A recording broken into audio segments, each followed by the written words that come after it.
اس کے بعد کی آیات میں اللہ تبارک و تعالی نے یہودیوں، عیسائیوں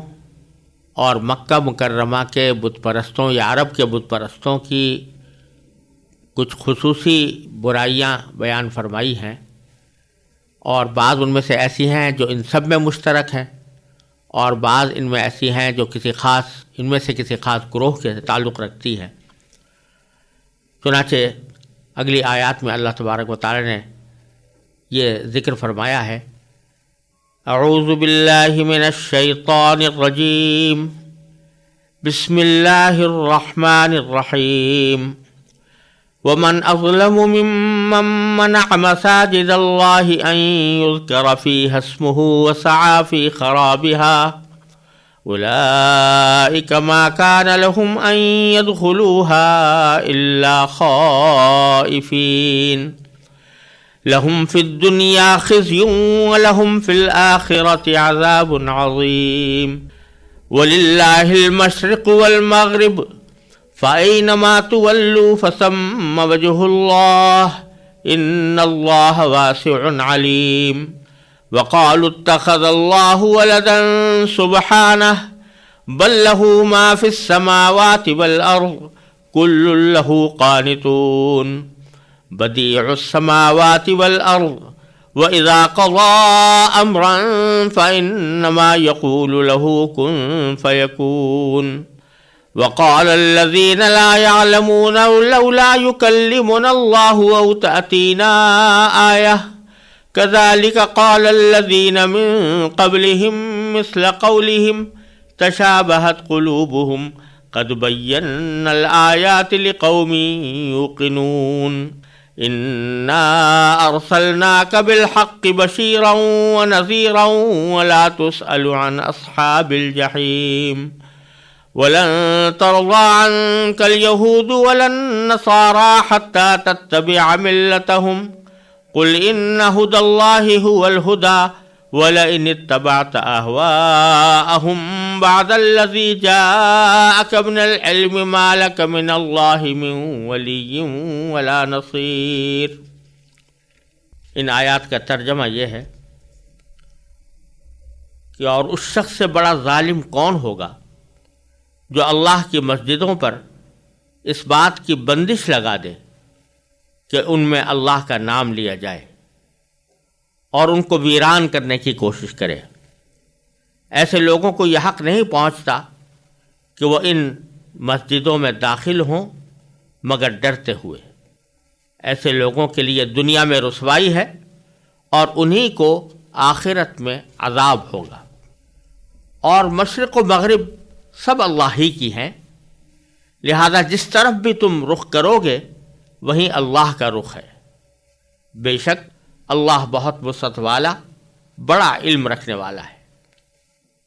یہ لوگ کہتے ہیں کہ اللہ نے کوئی بیٹا بنایا ہوا ہے، حالانکہ اس کی ذات اس قسم کی چیزوں سے پاک ہے، بلکہ آسمانوں اور زمین میں جو کچھ بھی ہے اسی کا ہے، سب کے سب اس کے فرما بردار ہیں۔ وہ آسمانوں اور زمین کا موجد ہے، اور جب وہ کسی بات کا فیصلہ کرتا ہے تو اس کے بارے میں بس اتنا کہتا ہے کہ ہو جا، چنانچہ وہ ہو جاتی ہے۔ اور جو لوگ علم نہیں رکھتے وہ کہتے ہیں کہ اللہ ہم سے کیوں بات نہیں کرتا، یا ہمارے پاس کوئی نشانی کیوں نہیں آتی۔ جو لوگ ان سے پہلے گزرے ہیں وہ بھی اس طرح کی باتیں کہتے تھے جیسی یہ کہتے ہیں۔ ان سب کے دل ایک جیسے ہیں۔ حقیقت یہ ہے کہ جو لوگ یقین کرنا چاہیں ان کے لیے ہم نشانیاں پہلے ہی واضح کر چکے ہیں۔ اے پیغمبر، بے شک ہم نے تمہیں کو حق دے کر اس طرح بھیجا ہے کہ تم جنت کی خوشخبری دو اور جہنم سے ڈراؤ، اور جو لوگ اپنی مرضی سے جہنم کا راستہ اختیار کر چکے ہیں ان کے بارے میں آپ سے کوئی باز پرس نہیں ہوگی۔ اور یہود و نصارہ تم سے اس وقت تک ہرگز راضی نہیں ہوں گے جب تک تم ان کے مذہب کی پیروی نہیں کرو گے۔ کہہ دو کہ حقیقی ہدایت تو اللہ ہی کی ہدایت ہے، اور تمہارے پاس وحی کے ذریعے جو علم آ گیا ہے،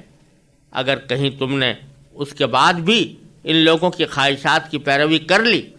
تو تمہیں اللہ سے بچانے کے لیے نہ کوئی حمایتی ملے گا نہ کوئی مددگار۔ ان آیتوں میں اللہ تبارک و تعالیٰ نے پہلی آیت میں پچھلے تینوں گروہوں کی ایک مشترک خرابی بیان فرمائی ہے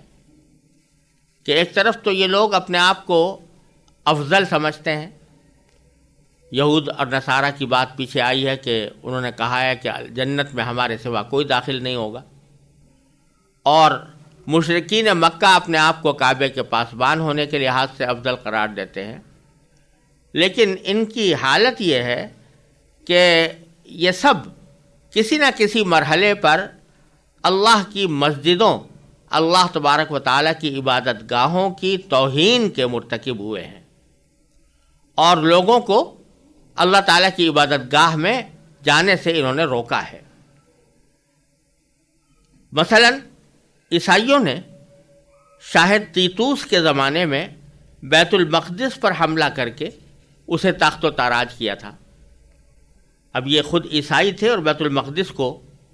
تخت و تاراج کر رہے تھے، اس کو لوٹ رہے تھے، اس کو برباد کر رہے تھے۔ اسی طرح ابرہہ ایک عیسائی تھا اور یہ کہتا تھا کہ میں عیسائی ہوں اور حضرت عیسیٰ علیہ السلام کا پیروکار ہوں، لیکن اس نے بیت اللہ پر حملہ کر کے اس کو ویران کرنے کی کوشش کی، جس کے نتیجے میں اللہ تبارک و تعالی نے اس کو تباہ و برباد کیا، جس کا ذکر سورہ فیل میں آیا ہے۔ اسی طرح مکہ مکرمہ کے مشرک لوگ مسلمانوں کو مسجد حرام میں نماز پڑھنے سے روکتے تھے۔ خود نبی کریم سرور دو عالم صلی اللہ علیہ وسلم کو وہاں نماز پڑھنے سے روکا گیا، آپ کو تکلیفیں پہنچائی گئیں۔ اور یہودیوں نے بیت اللہ شریف کے تقدس سے انکار کر کے عملاً لوگوں کو اس کی طرف رخ کرنے سے روکا۔ حالانکہ یہودی حضرت ابراہیم علیہ السلام کو مانتے ہیں اور بیت اللہ حضرت ابراہیم علیہ السلام کا تعمیر کیا ہوا تھا، لیکن وہ اس کی کوئی حرمت ماننے کو تیار نہیں تھے، اور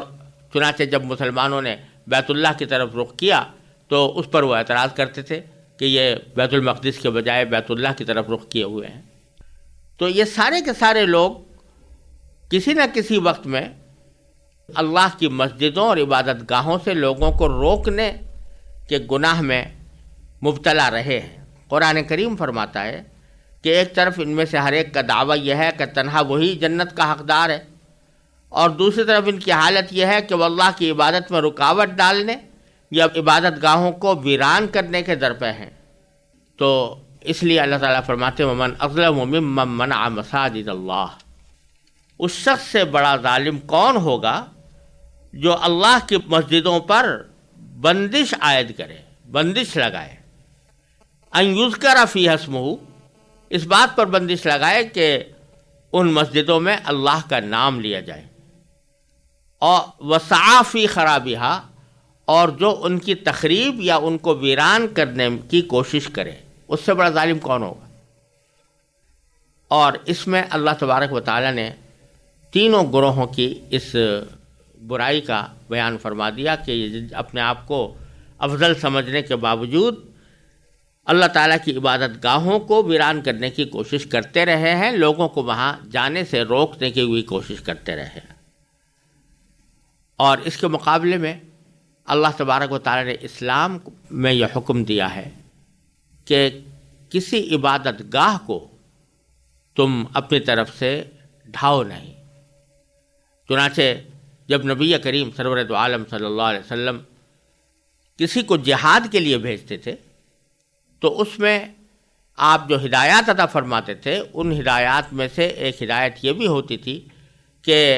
جو لوگ کسی عبادت گاہ میں عبادت میں لگے ہوئے ہیں ان کو چھیڑنا جائز نہیں، مقابلہ انہی سے کرو جو جنگجو ہیں اور جو جنگ کرنے والے ہیں، اور جو عبادت کے لیے بیٹھے ہیں، چاہے وہ عیسائی ہوں اور کلیسا میں بیٹھے ہوں یا یہودی ہوں سناگوگ میں بیٹھے ہوں،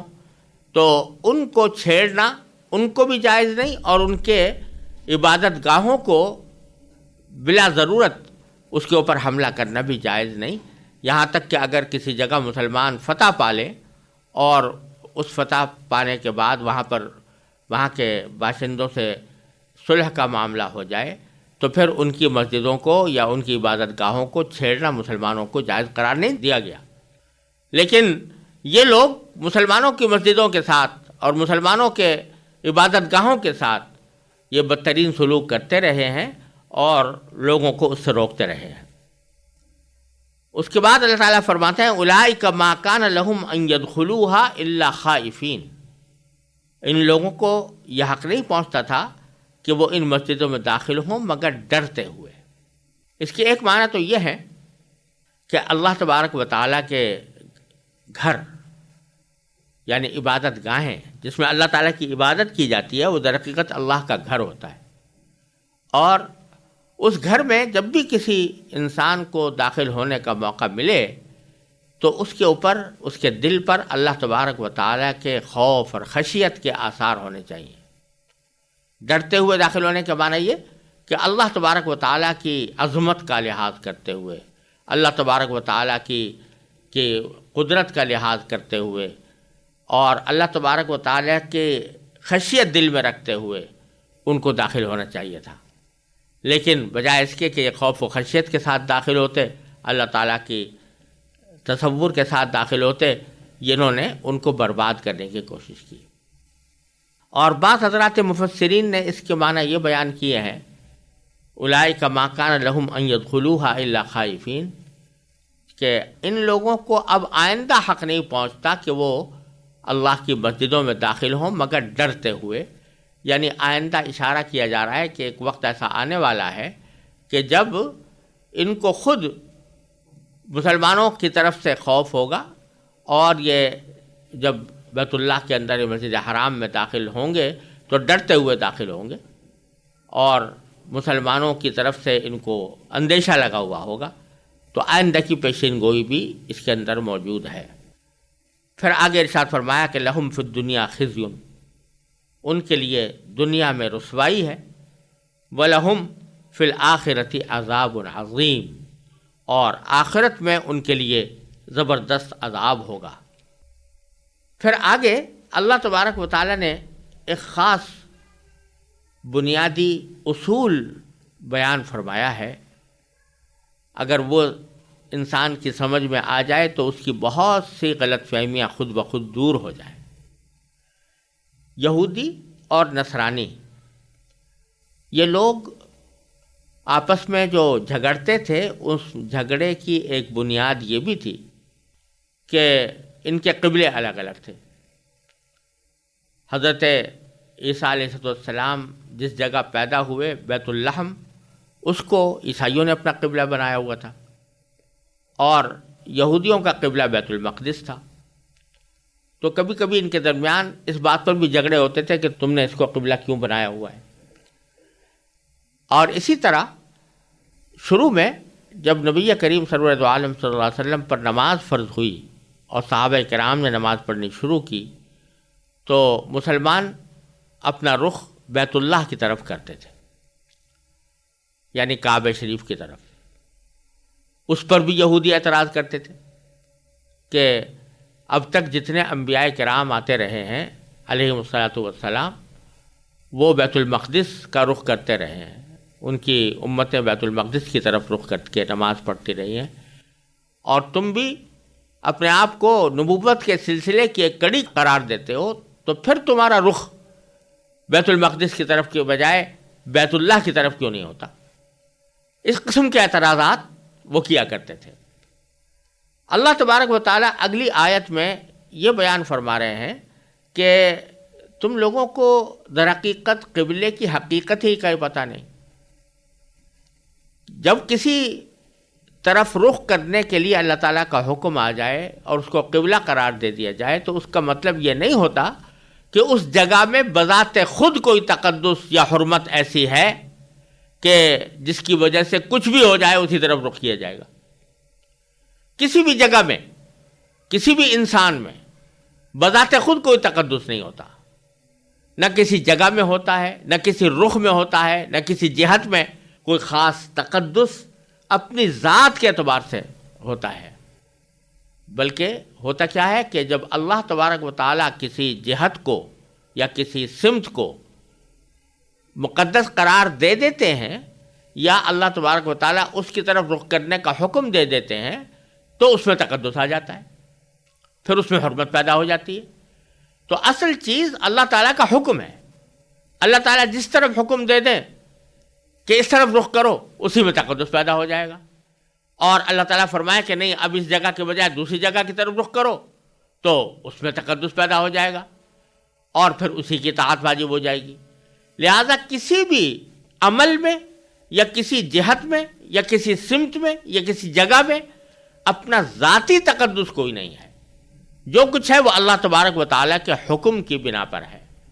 لہذا اس پر جھگڑنا کہ اللہ تعالیٰ نے اگر حکم دے دیا کہ بیت المقدس کے بجائے بیت اللہ کی طرف رخ کرو تو اس پر جھگڑنا کہ یہ تم نے کیوں اس بیت المقدس کی بے حرمتی کی اور معاذ اللہ اس کے تقدس کو پامال کیا، یہ بات نہیں ہے، بلکہ بات یہ ہے کہ اللہ تعالیٰ نے پہلے بیت المقدس کی طرف رخ کرنے کا حکم دیا ہوا تھا، اب مسلمانوں کو بیت اللہ کی طرف رخ کرنے کا حکم دے دیا ہے، تو اللہ تبارک و تعالیٰ کے حکم کی تعمیل اصل چیز ہے، نہ یہ کہ کسی خاص جگہ یا کسی خاص جہت میں اپنا ذاتی کوئی تقدس رکھا ہے۔ اور خاص طور سے اس لیے بھی کہ اللہ تبارک و تعالیٰ تو کسی جہت سے سمت سے ماورا ہے، وہ جہت اور سمت سے منزہ ہے، وہ ہر جگہ ہے۔ چنانچہ اللہ تعالیٰ فرماتے ہیں وَلِلَّهِ الْمَشْرِقُ وَالْمَغْرِبُ، اللہ ہی کی ہے مشرق بھی اور مغرب بھی، فَأَيْنَمَا تُوَلُّوا، لہذا جس طرف بھی تم رخ کرو گے فَثَمَّ وَجْهُ اللَّهِ، تو وہیں اللہ کا بھی رخ ہے۔ بتلانا یہ منظور ہے کہ اپنی ذات میں اس کسی جہت کے اندر کوئی تقدس یا حرمت نہیں ہے۔ جب اللہ تبارک و تعالیٰ کسی جہت کی طرف حکم دے دیتے ہیں تو پھر اللہ تبارک و تعالیٰ کے اس حکم کی وجہ سے تقدس آتا ہے۔ اللہ تعالیٰ تو ہر جگہ موجود ہے، ہر سمت میں ہے۔ یہ نہیں کہہ سکتے کہ اگر قبلہ مغرب کی جانب ہے تو اللہ تعالیٰ مغرب کی طرف ہے، یا قبلہ اگر مشرق کی طرف ہو کہیں تو اس کا مطلب یہ نہیں کہ اللہ تعالیٰ مشرق کی طرف ہے، بلکہ وہ تو ہر جگہ ہے۔ جیسے نور پھیلا ہوا ہوتا ہے، اس کی کوئی جہت نہیں ہوتی، وہ اسی طریقے سے اللہ تبارک و تعالیٰ کی کوئی جہت نہیں، کوئی سمت نہیں، وہ ہر جگہ موجود ہیں۔ لہذا اصل بات تو یہ ہے کہ جس طرف بھی رخ کر لو اللہ تعالیٰ کی طرف رخ ہو سکتا ہے، لیکن اللہ تبارک و تعالیٰ بعض اوقات اپنی طرف متوجہ کرنے کے لیے کسی خاص سمت کو متعین فرما دیتے ہیں کہ اس طرف رخ کرو،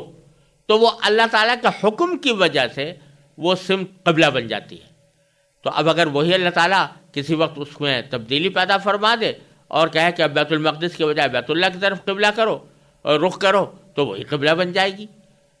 تو اس لیے اینما تولوا فثم وجہ اللہ کے معنی یہ ہے کہ جب ہر جگہ اللہ تعالیٰ موجود ہے تو وہ جس سمت میں بھی چاہے تمہیں رخ کرنے کا حکم دے سکتا ہے، اس کی طرف رخ کر سکتے ہو۔ چنانچہ اسی کا نتیجہ ہے کہ اسی آیت کے تحت یہ بات بھی نبی کریم سرور دو عالم صلی اللہ علیہ وسلم کے ارشادات سے واضح ہوتی ہے کہ اگر فرض کرو کسی ایسی جگہ انسان پہنچا ہوا ہے جہاں اس کو قبلے کی سمت یقینی طور پر معلوم نہیں ہے، فرض کرو صحرا میں ہے، کوئی بتانے والا بھی نہیں ہے، کوئی ایسا آلہ بھی نہیں ہے جس سے وہ یہ پتہ لگا سکے کہ قبلہ کس طرف ہے، اس کو ستاروں سے بھی پتہ لگانا ممکن نہیں ہوتا، سورج سے بھی پتہ لگانا ممکن نہیں ہوتا، عام آدمی ہے۔ تو ایسی صورت میں اللہ تبارک و تعالیٰ کی طرف سے حکم یہ ہے کہ ایسی صورت میں انسان اپنی سی کوشش کر لے، جس کو اصطلاح میں تحری کہتے ہیں، یعنی اپنی سی کوشش کر لے یہ معلوم کرنے کی کہ قبلہ کس سمت میں ہے، خود اپنا ذہن دوڑائے سورج کے لحاظ سے، چاند کے لحاظ سے، ستاروں کے لحاظ سے، یا اور کوئی اور طریقہ اختیار کر کے کوشش کرے کہ قبلے کی صحیح سمت معلوم ہو جائے۔ کوشش کرنے کے بعد فرض کیجئے کہ وہ ایک نتیجے پر پہنچا کہ قبلہ میرے دائیں جانب ہے، اور وہ دائیں جانب رخ کر کے اسے نماز ادا کر لی، تو اللہ تبارک و تعالیٰ کی طرف سے حکم یہ ہے کہ وہ نماز ہو گئی۔